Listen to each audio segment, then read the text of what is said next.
Hello! It's me, Rachel, and I am back with tender loving care. And nothing bad happened last time that I recorded, so I hope that tradition keeps traditioning. I don't know. Alright, last time, Punky was murdered with rat poison. Who did it? I don't know. I hope we can find out. Oh, and then Catherine did this crazy thing where she was like, "You meant to kill Jody, Michael." So yeah, that's just crazy. Alright. Oh yeah, and there was a note by their fireplace that was talking about rat poison. What's in the diary? Punky ate poison just like the first Punky. Oh, so that's how the first Punky died? Whoa.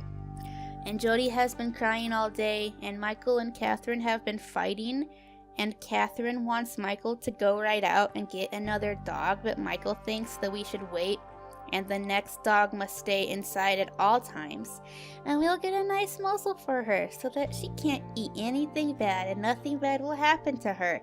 I love you, Jody. So there was something that made me laugh that in the last episode that I didn't comment on, but it's when Catherine was accusing Michael of poisoning Punky, and she's like, just tell Allison that you killed Punky and that you're sorry and that you'll buy another dog. That's such a bizarre thought. Can you imagine your husband or anyone saying to you, "I'm sorry I killed this animal. I'm really sorry I did kill the animal, and I am sorry. I'll get you a new one." That just doesn't make any sense at all. Okay, what does Dr. Betty have to say about this situation? I mean, it's every guy's fantasy to have sex with two women at once.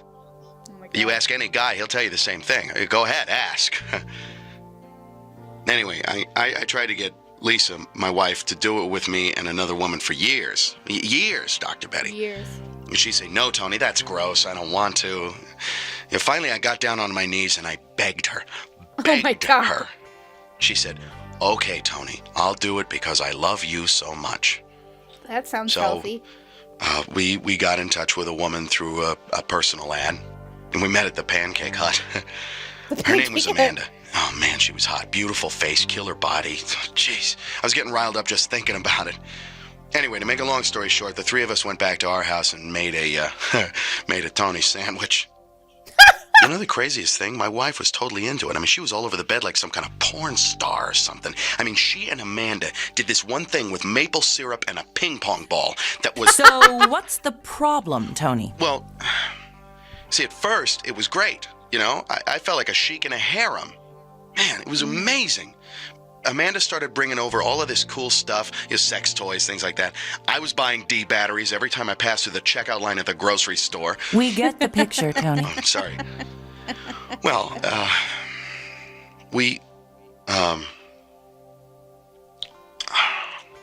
they told me one night that they didn't want me involved, you know?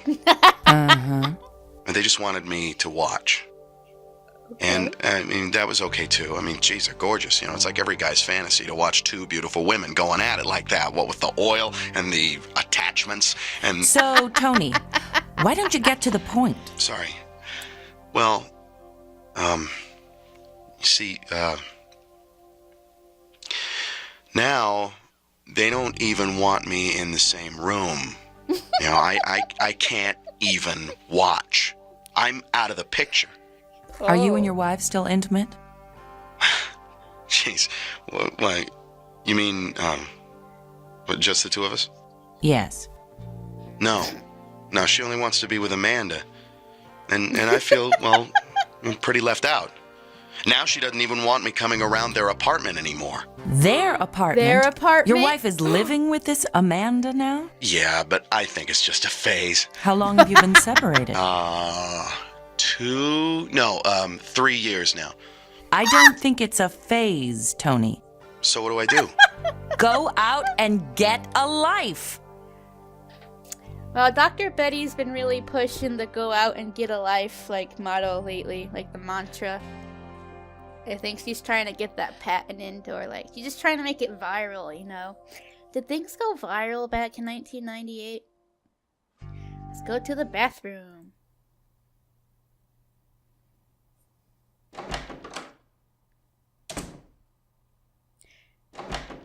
Poor Tony.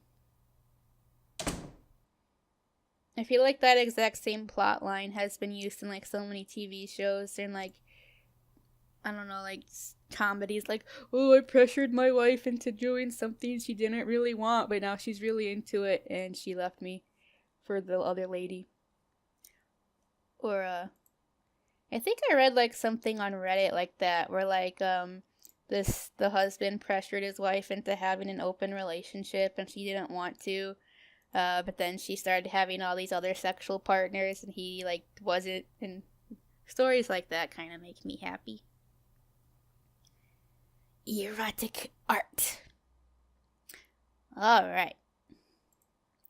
In the end, erotic art is an exchange, a sexual encounter between the artist and the viewer, a coupling that pulls us into the image and pushes the image into ourselves, with a rhythm that is ancient and universal. We react with surprise or fear or shyness or delight to each piece. We see things we were afraid to see, say things we shouldn't say or wouldn't say, envision things we have been afraid to envision. Erotic art touches us in places seldom touched, and we fight and question and revel in our responses. Our encounter with it strips away whatever stands between us and our sensualities. We are left exposed, vulnerable, open to our own imaginations. That's a nice painting. Well, that was a short section of the book. Guys, the TAT is in the kitchen, and I really hope that it's gonna be the cow painting. Let's go to Catherine's room. Let's switch things up. Let's check what's in her drawer.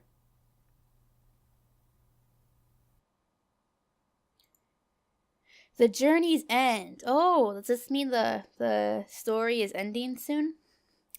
It seems like it can't go on much longer, can it? Things are kind of like reaching a climax. Through joy and need, we have walked hand in hand. Now we are both resting from our troubles. The still countryside below us.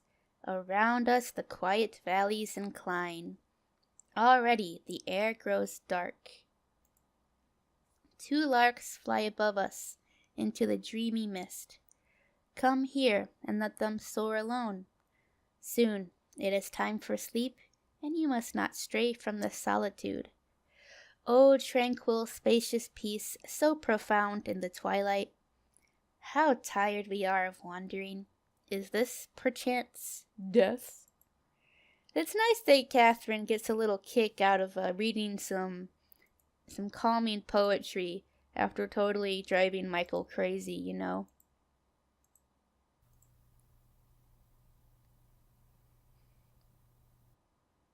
What does she have to say?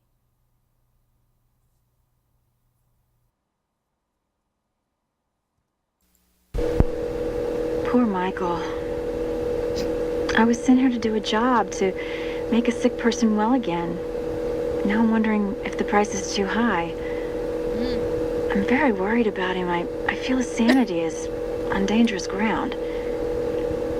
I wish I could Really? talk to you. I need your advice. I know that you would probably say something helpful. You'd probably tell me to go with my instincts. You'd probably say that I have to do my job. I was sent here to help Allison, and I'm not going to let anything or anyone stop me. You keep saying that, Catherine. You keep saying that. But I don't know. Also, I'm so worried about Michael. Bitch, you're like, she's trying to drive Michael crazy, I think. I don't know what she's about. Also, I don't think we've discovered yet. Who are her tapes like? To who is she speaking to? It had to be done. I told him what he had to hear. It was his fault. His baby's head smashed against the windshield. His wife's illness. All of it. His fault. His. Exactly as I'd stood at the mirror and told myself. Ruthlessly. Because Michael and I are cut from the same cloth. Someday, he may even understand how much I did for him. Understand that it wouldn't have ended without it. That the burning doesn't stop until you recognize your own guilt. Stumble beneath its weight. Until you resign yourself never again to suffer the consequences of a single careless moment. Afterwards, I went up to my bedroom and looked at myself in that same mirror, and I wept. Did you really, Catherine? You know, like, I only spent 2 years as a psychology major, but I'm really struggling to, like, understand why she needed to make up this thing about that Michael did it on purpose. Like, I don't know. I don't think he did. Also, I wonder, though, if Catherine, she really does, like, have a lot of experience with guilt, because in that one diary entry that we read, it said that Colette attempted suicide after she saw Catherine having sex with someone else. So who knows? Ooh, Dr. Turner. Finally, we get to hear about good old Dr. Turner. By far, the most interesting and knowledgeable psychiatrist I met while at the clinic was a middle-aged man who was an expert on adolescent female behavior. He is a fascinating person, empathetic, charming, and witty. Why did I say witty like that? Witty. He has the respect of his peers and the love of his friends and family. Last year, however, something occurred between him and one of his patients. Something that would shock everybody who knows him, and most certainly ruin his career. I'm the only person he told. She is a teenage girl, a nymphomaniac who was accused of murdering... What? Come on, Catherine, you just can't stop in the middle like that. Come on, you gotta tell us the whole picture. Oh, so Catherine has blackmail on Dr. Turner.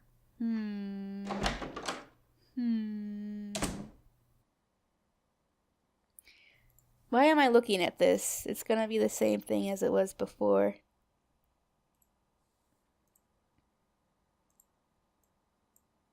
Let's watch TV.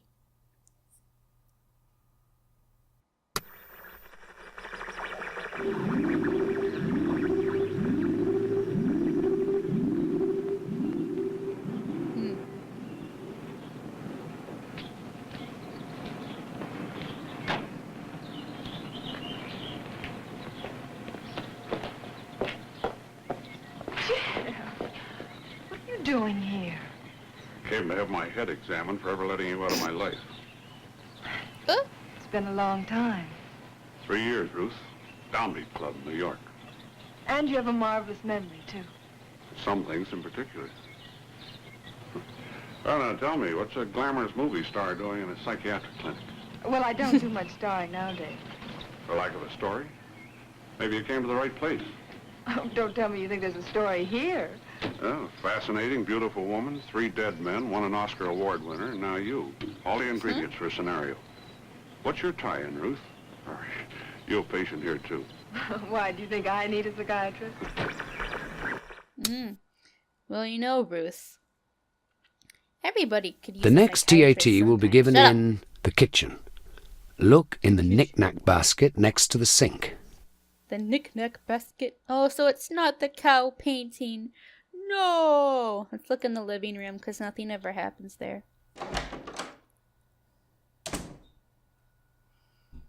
I know that was from a much older film, but I think that there is a lot less of a stigma about going to see a psychiatrist these days, and, you know, well, maybe there isn't. I don't know. Like, just because you're a happy movie star doesn't mean that you can't go to a psychiatrist. That was a waste of time. I love you, cow painting.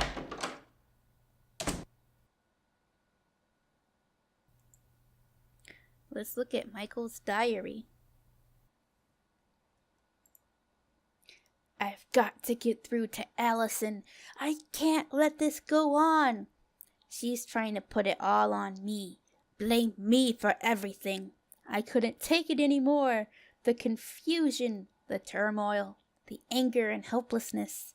I ran outside and spewed my guts up in the dirt and the weeds. Yeah, we saw that.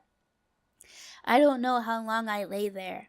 I wanted the earth to reabsorb me, to absolve me of my sins. My body felt so heavy, as if my organs and skin had turned to rocks and lead. I buried my face in the ground and I breathed in the loamy smell, and then I wept. I cried like a child, cursing and sobbing, beating my fists on the ground. My face was wet with tears and the snot ran down my upper lip. I curled up in the fetal position like Allison and fell into a half-waking, half-dreaming state. Oh, so it's not the fetal position like Allison, it's like Alice, the half. I made myself think of good things. I saw Jody at a birthday party, blowing out her candles and clapping her hands with glee. I saw my father chopping wood behind the barn, his muscular forearms and powerful hands wielding the heavy hatchet like a toy. I saw Allison kneading bread in the kitchen, a streak of flour across her forehead where she had tried to brush her hair out of her eyes. I saw Mark and Susanna at the homecoming dance, holding hands and laughing. With all my strength, I used these scenes to banish the accident from my memory, the memory that haunts me all the time, and no matter how hard I fight it, it comes again. Jody, Jody, Jody is crushed against the dashboard, her crumpled body in the car and the inhuman wail of Allison. Allison is crying, and the smell of gasoline and Allison crying as she cradles her baby's body in her bloody arms and the distant wail of the siren. Please come. Oh God, please hurry, not now.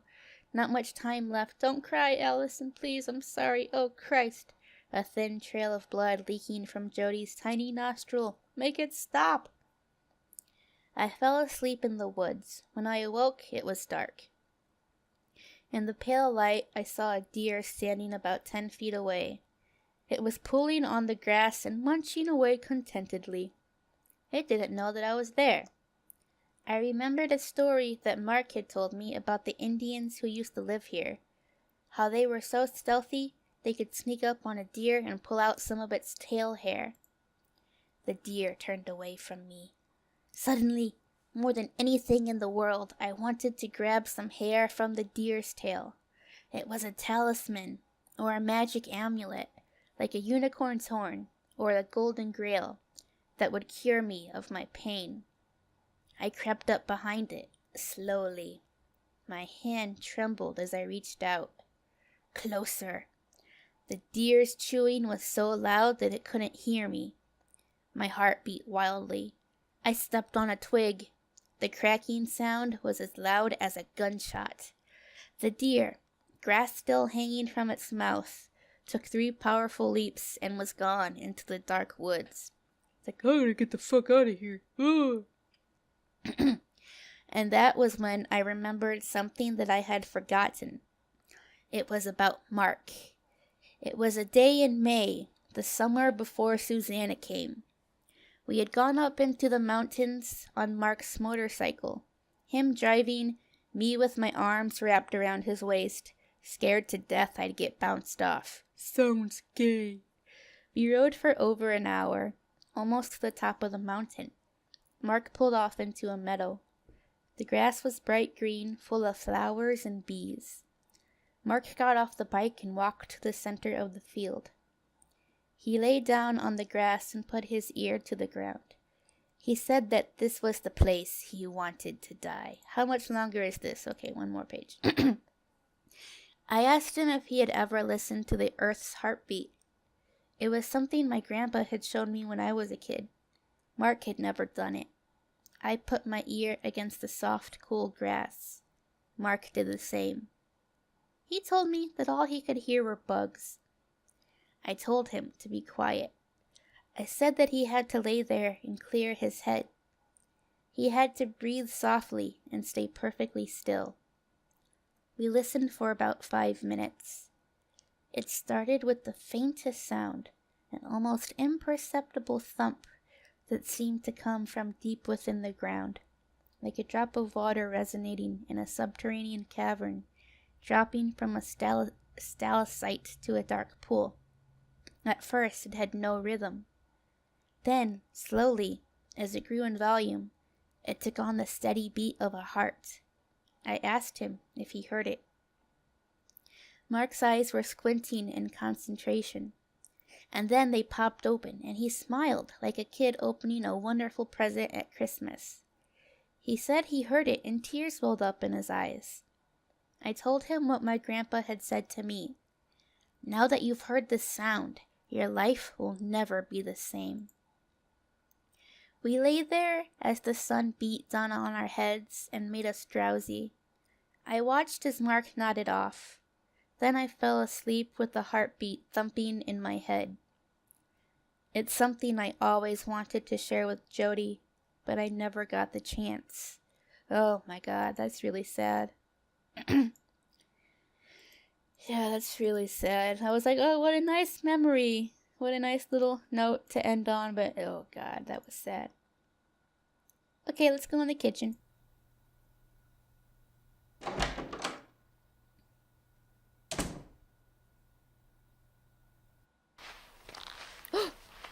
Hello, Nipples. You think I pushed him too far, don't you? Yeah. I knew you would. You probably even think that I killed that dog. Yeah, I do. Maybe you think you know more about my patient than I do, just like her pathetic husband. I know I've said this before, but this isn't about him. It's about his wife. You keep saying that. Who knows what he's going to do next? You know that he doesn't give a damn about her. He only cares about himself. He wants her to be a damn vegetable, don't you see? It's his penance. He feels better about himself if he's burdened with being the caregiver for his poor wife. If she gets better, it's over for him. He'll have no outlet for his guilt over causing his daughter's death.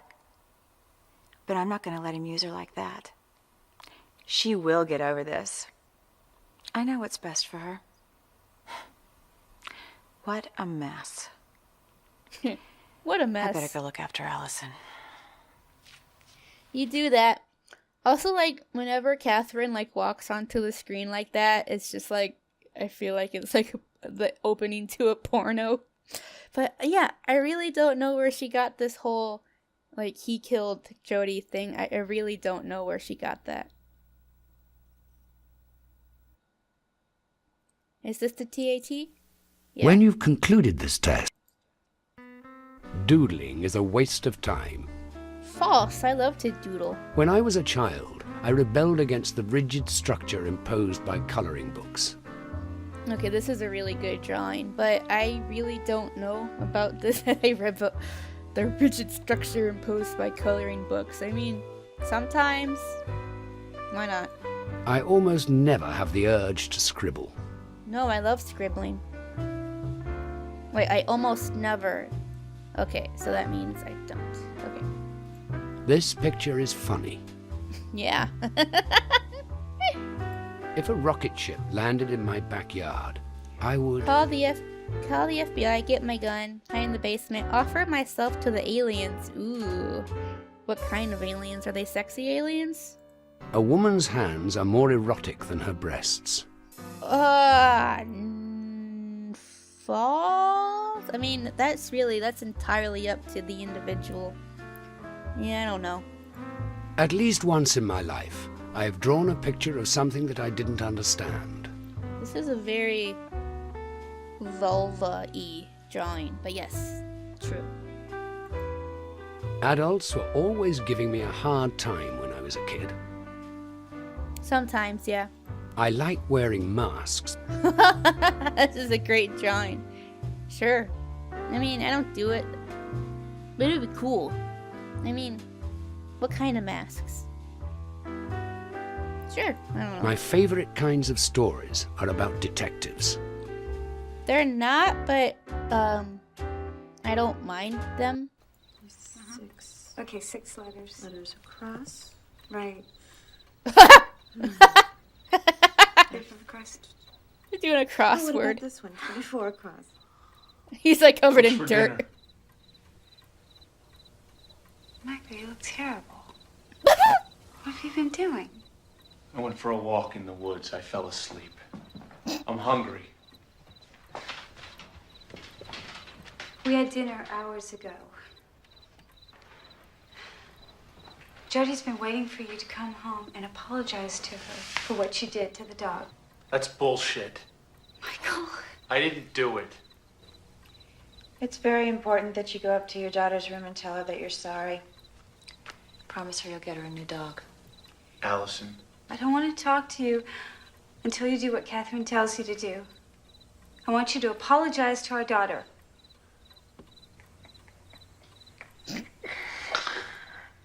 Okay, Allison. I didn't do it, but I'll go up and I'll talk to Jody and I'll make her feel better.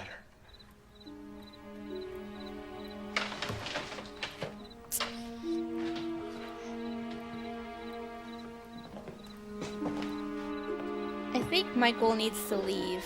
I think he needs to get out of this situation entirely. Oh! Oh my god! Oh! Ooh! What a creepy ass doll. I don't think it was quite worth that reaction though. What on earth are you doing? Michael, are you all right? You're crazy. You're out of your mind. You're evil. You should be locked up. You're overstressed, Mr. Overton. Perhaps you could use some counseling. She's right, Michael. You're a mess. She's not right. She's vicious and cruel, and you gotta stop listening to her. Maybe you should go see Dr. Turner. That's a very good idea. Well, that is a good idea. I think I will go see Dr. Turner. That's exactly what I'm gonna do right now. Right now. Michael! Right now. It's in the middle of the night!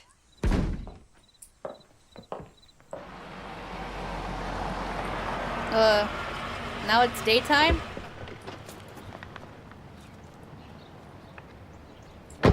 Mrs. Greenstreet! Oh my god! I'm so happy she's back. I love Mrs. Greenstreet.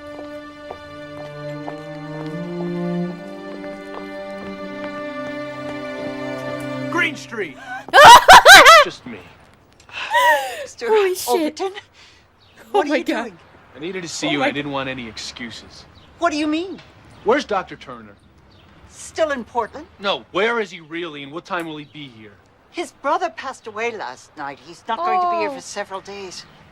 What's happened to you? I've had a bad time, Mrs. Greenstreet. A very bad time, and I need to talk to the doctor. That's not possible. It has to be possible.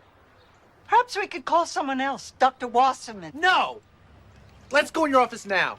What for? I need some information, and you'll help me. I don't know what I can do. I'm just manning the office. Let's go Oh. in there now! Ooh. I don't like this. I'd call the cops. Call the cops, Mrs. Greenstreet.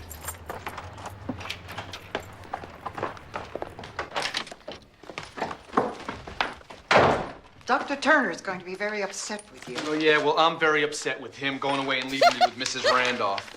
He's not exactly on vacation, you know. It isn't that he deliberately deserted you. What information do you want from me? Dr. Turner told me that Mrs. Randolph came through an agency. Is that right?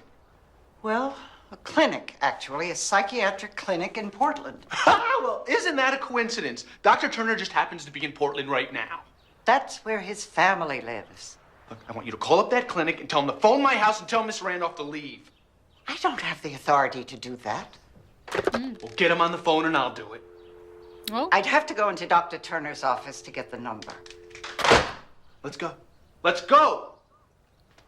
The internet didn't. Oh, it existed, but I guess Google didn't. Wait, no, Google existed back then. Right? I'll get it. Or are we gonna have another... Dr. Turner isn't going to like this. I don't give a damn. Don't you understand what I've been going through? I want Mrs. Randolph out of my house, and if he won't help me, I'll do it myself. Sure he would help if only you would wait for him. No. No. He's just gonna try to talk me into keeping her. They're in on this together.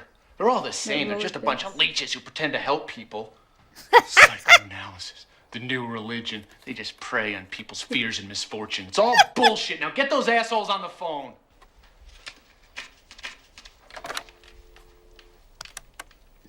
That Rolodex, though.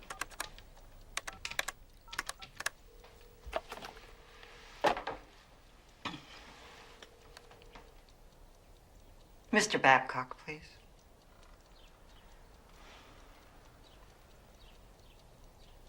Mr. Babcock, this is Mrs. Greenstreet from Dr. Turner's office in Medford. I'm fine, thank you.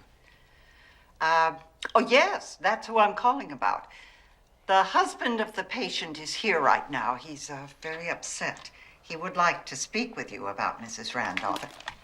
This is Michael Overton. Catherine Randolph is doing a terrible job, and I want her out. I know she's very qualified. You don't know what kind of a person she is. What would she do? Well, she killed my dog, for one thing, and she blamed it on me. Yes, she did. And she sent me out for pizza and organic herbal shampoo. She's a crazy woman.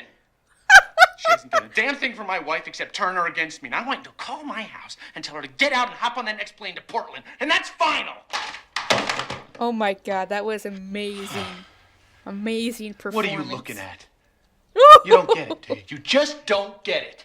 When Dr. Turner comes back, I'll make him understand everything that's been going on. Oh. You need help, Mr. Overton. The hell I do. The hell I do. Oh, Jesus. This is so good.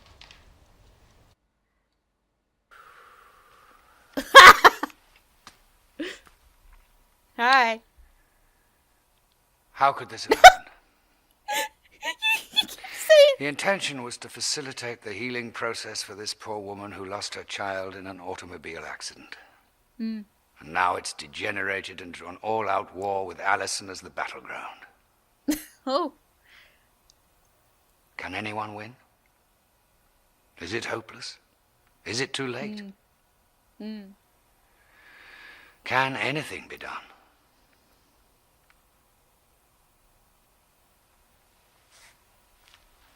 Sorry about your brother, Mr. Dr. Turner. I sympathize with Michael's hatred of Catherine. Yeah, I can definitely understand why he hates her. At least once, I have kept a spider in a jar until it withered up and died. What? No. Did Dr. Turner's brother pass away? I mean, why not? You know, like, why wouldn't that be the case? Although ever since I read Catherine's diary entry about the weird thing with his patient who killed someone, I don't know. I have no opinion. I have never been afraid of something dead coming back to life and coming to get me. Never been no, definitely I have.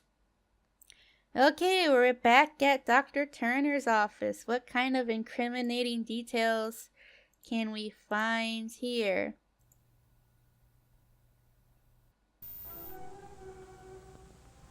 A clinical psychologist gives Fred a variety of specialized tests in order to make possible a more accurate evaluation of his total personality.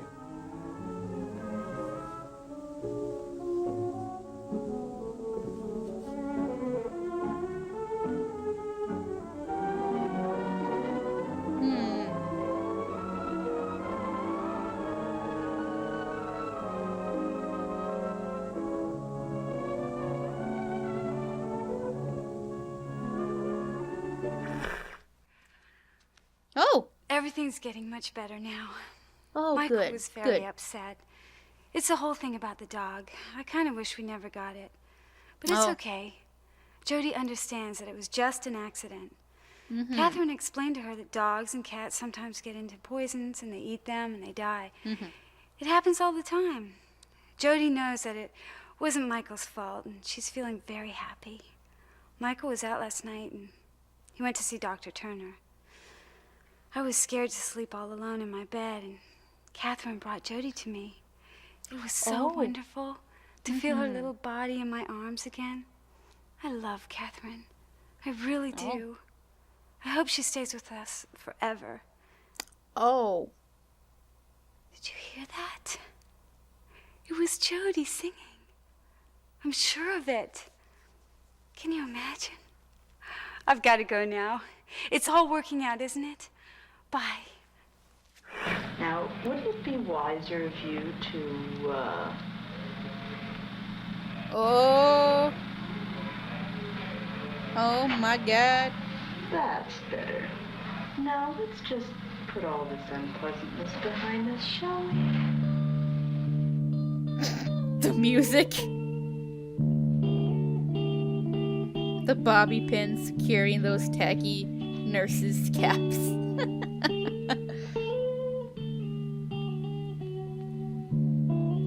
Ooh, baby. Is this covered by your health insurance? How'd they get their clothes off? Uh-oh, this is gonna get flagged on YouTube.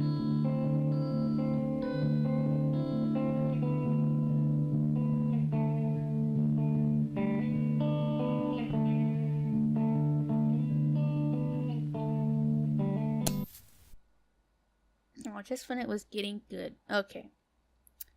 Ah, I can't click on anything. Oh, here we go. Dr. Turner, what are you watching in here?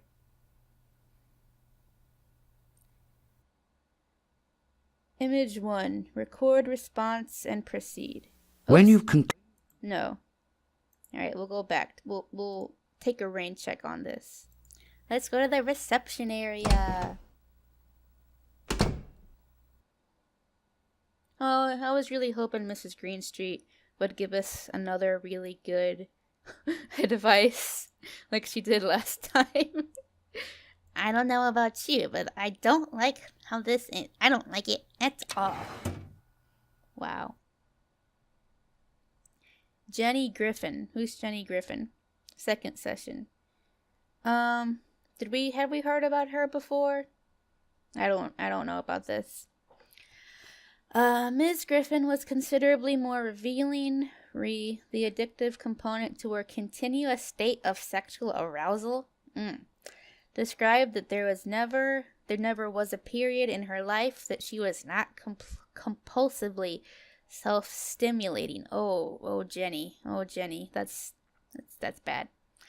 Introduced variety of objects into her vagina, and found a variety of ways to stimulate herself with her environment before becoming polysexual with men and women at all ages during her adolescence. These included sliding on the poles of her swing sets, hanging on doors and squeezing her legs together, horseback riding, holding her dog Ruffy between her legs as Ruffy struggled and squirmed to break free. Oh, that's kind of. Discussed early psychodynamics of her life. Has no recollection of sexual abuse in her family. Describes her father as severe alcoholic who died of cirrhosis when she was a teenager. Mother unable to sustain stable relationship with male. Describes self as mother's best friend, no siblings. 2 significant fears may contribute to her sexually driven state. Fear of loss of control. Self-stimulation is not unlike self-mutilation. Anorexia and other forms of masochistic self-torture. Describes her state in ambivalent terms. To circumvent more dangerous cognitions and emotions just as homicidal rage. Also, fear of abandonment and rejection makes sense from standpoint of current social milieu, stated that She's never met a man or woman that she couldn't get to fuck her. Oh, okay. Admitted feeling insecure until she knows the person she has targeted is trapped by her web of sexual seduction. Once the sexual encounter is consummated, she flies away to the next conquest. Alludes to her brief reactive depression until she gets on to her next conquest. Admitted to trying telephone scatologia before realizing how socially facile and physically attractive she is to both men and women. What is telephone scatologia? I don't know what that is. Definitely is one of, if not the, most provocative patients I've ever had. Has requested that we increase from 1 to 2 sessions weekly. Okay. Diagnosis: sexual dysfunction or paraphilia, not otherwise specified. Maggie Slovin. Oh boy. Session 6. How long is this? Not much longer. Okay. Today, April 17th, 1996. Today, client left with no commitment to future appointments. Counter-transference strain between client and myself impeded any effective or productive movement during today's session. What is counter-transference?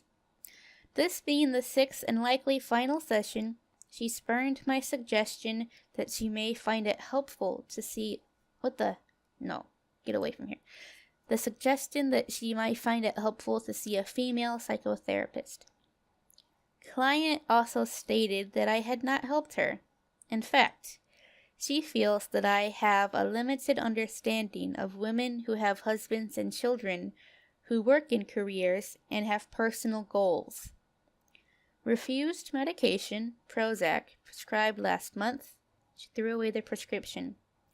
Throughout all 6 sessions, any suggestions I've made that client cut back in her work schedule have been met with increased hostility. While she followed my directives, she insisted that her agitation and depression have only increased. Ms. Slovin is a triathlete and trains vigorously after work. She often pushes her daughter in a jogger stroller while she runs 6 miles, takes her along on her bicycle on 15-mile rides, and uses a leg strap and mini raft to pull her along as she lap swims at the Y. When I asked her if she had a problem with overachievement, she said I was sexist. As client stormed out of my office, before the end of the session, she stopped at the door, pulled up the sleeves of her white suit jacket, and exposed her self-mutilating cuts. Held her arms out to me and shrieked, "I bet you can't even explain why I do this, Dr. Turner." I bet he can't. Okay. Well, that was weird. Alright, let's go do the TAT. Shut up.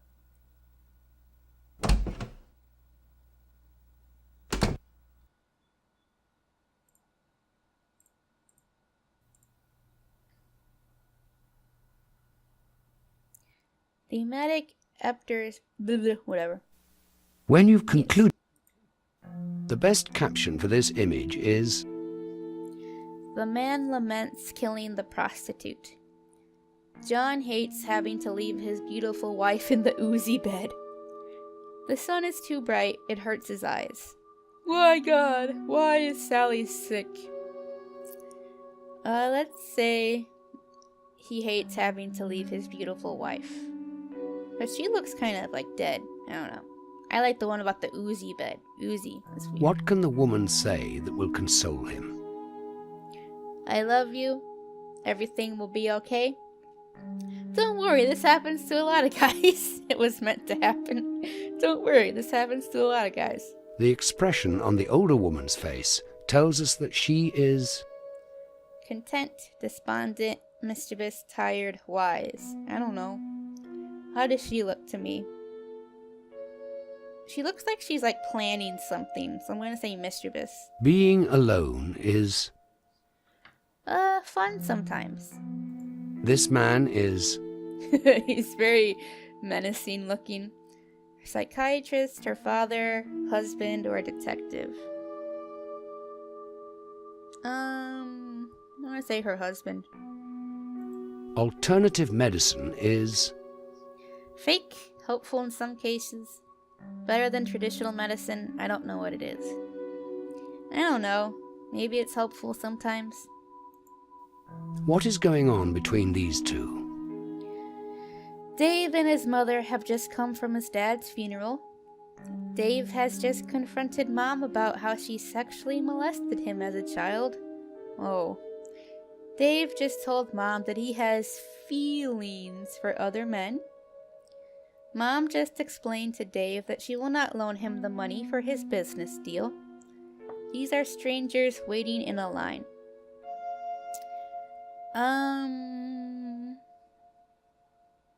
I don't know.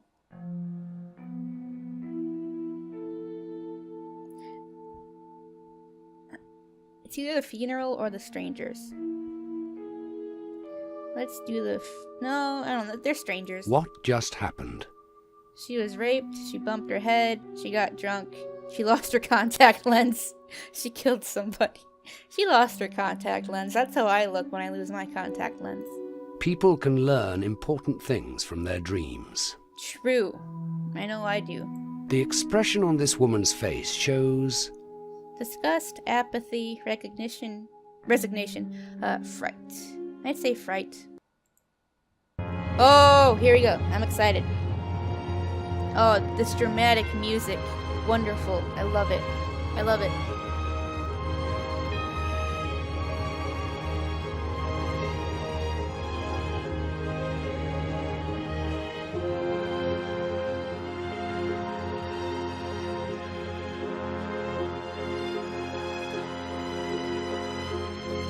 Whose car is this? Oh my god. Oh no. Oh no. Oh my god. Oh.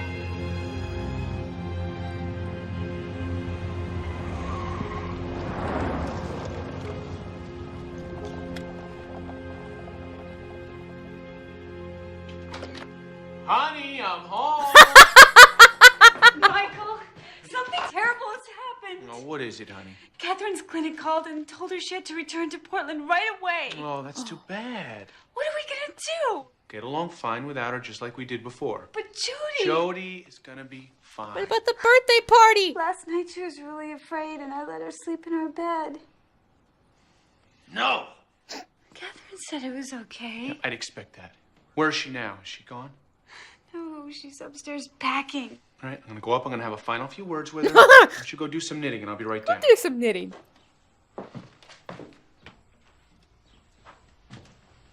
Honey, I'm home. Still in uniform, I see. I'm leaving it on for my final session with Allison. No more sessions. I want you to leave this house like you're supposed to. Oh, I'm leaving. But not until my job's done. Oh, it's done. It's over. It's bye-bye time. I'm not leaving Allison in this half catatonic, childlike state. I'm not going to leave her with a madman and just forget about her.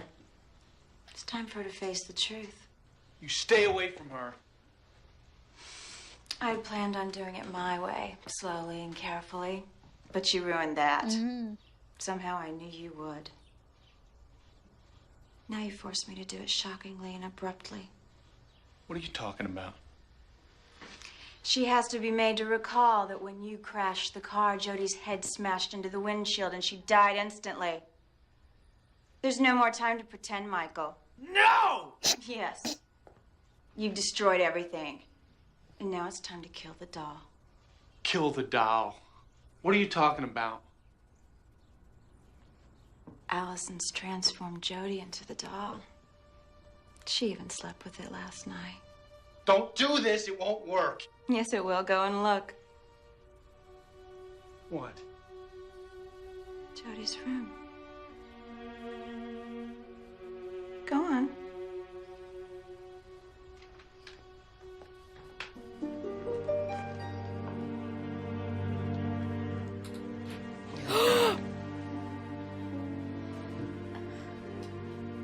It's good, isn't it? found that sledgehammer and red paint in the basement. It's quite realistic, don't you think?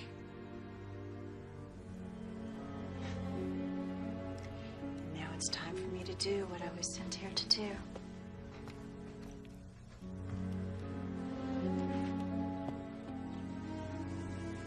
Allison? No. Oh. It's too much for her. You should have thought about that before you interfered with my work. Allison! No! Are you calling me, Catherine? Ooh. I have something I want to show you. Do you want me to come up? Right there, I'll be right down. I won't let you do this. You do it. You show her what you did. No, please!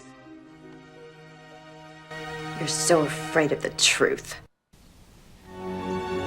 Allison? It's time to face the truth. Leave her alone. This is what happened that night in the car. You've been living a lie too long and Michael hasn't helped you. I said I won't let you do this. Get away from me. Give me the dog! Allison! Oh, shit! Drop it. Drop it! I swear to God, I'll kill you! Oh my God. Drop it! Jody! What have you done to Jody? My baby! Allison, Jody's dead. No. Give her to me. No, she's gonna be all right. She won't. She's dead, Allison. Give her to me. No. Allison, let go. You have to let go of her, Allison. Please stop this. Give her to me. I'm leaving now. I'll take Jody with me. No, don't take my baby. Your baby's gone, honey. I'll take care of her. Put her in a safe place.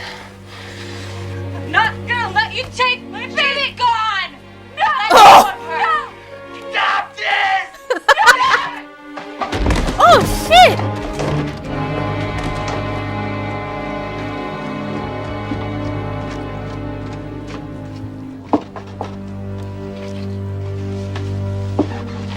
Wait, really?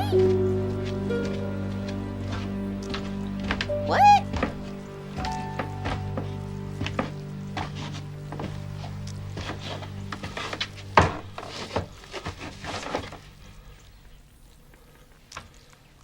Is Catherine dead? Look how she sleeps. So peacefully. Remember when she was a little baby? We used to sit by her crib, watch her breathe. Her little eyelids flutter. Yeah.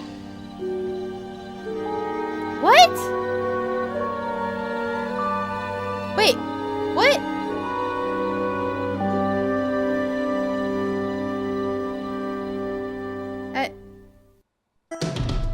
Wait, what? What the fuck? What? What?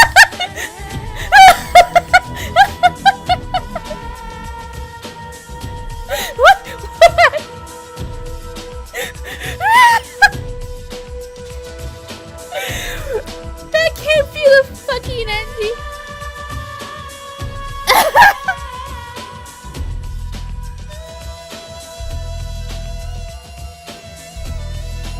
Oh my god, I'm so... Okay, that can't be the ending. There has to be more. No! I'm so disappointed. It ended that way? Oh no, that can't be it. With no final word from Dr. Turner? What happened to Dr. Turner? Where did he go? What happened to his brother? I have so many questions. What about the birthday party? They never had the birthday party. How can they not have the birthday party? Prop dog. So, okay. So Catherine just ended up being... That doesn't make any sense. What happened here? Through joy and need, we have walked hand in hand. Now we are both resting from our travels, the still countryside below us. Around us, the quiet valleys incline. Already the air grows dark. To 2 larks fly above us into the dreaming mist. Come here and let them soar alone. Soon it is time for sleep, and we must not stray from this solitude. Oh, tranquil, spacious peace, so profound in the twilight. How tired we are of wandering. Is this, perchance, death? Yeah, that was the last poem in Catherine's book that we read. Was that Catherine's actress singing it or reading it? I'm so upset. Like, what? This is not the end. Oh my god. And I know there's multiple endings. Ugh. Oh, it really was in the Rogue River Valley. And you know what makes me mad? The cow painting was never a TAT. Copyright 1996. Really? Characters and events depicted in this photoplay are fictitious. Any similarity to actual persons, living or dead, is purely coincidental. Oh my god, what the fuck? That can't be the ending. I'm so upset. That is not... Oh my goodness. I have to go research this. Anyway, that is a good place to end because it was the end, or an end. Thank you so much for joining me throughout this crazy journey. Although I'm going to see about the other endings and see if I can recreate those. Oh, I just can't believe I thought there would maybe be one more episode, but this was the ending, I guess. Okay. And I guess in this ending they like kidnap Catherine and like keep her as a slave, Jody? I don't understand that at all. What the fuck happened? Alright. Well, thank you once again for joining me on this saga of tender loving care, where nobody got better. There was really no tender loving. There was tender loving in this game, but no tender loving care. Wow. Poor Punky. Dr. Turner, what happened? What was his deal? Mrs. Greenstreet is a good character. Alright. Alright. Thank you, and see you next time. And until then, be good. Bye-bye. Honey, I'm home.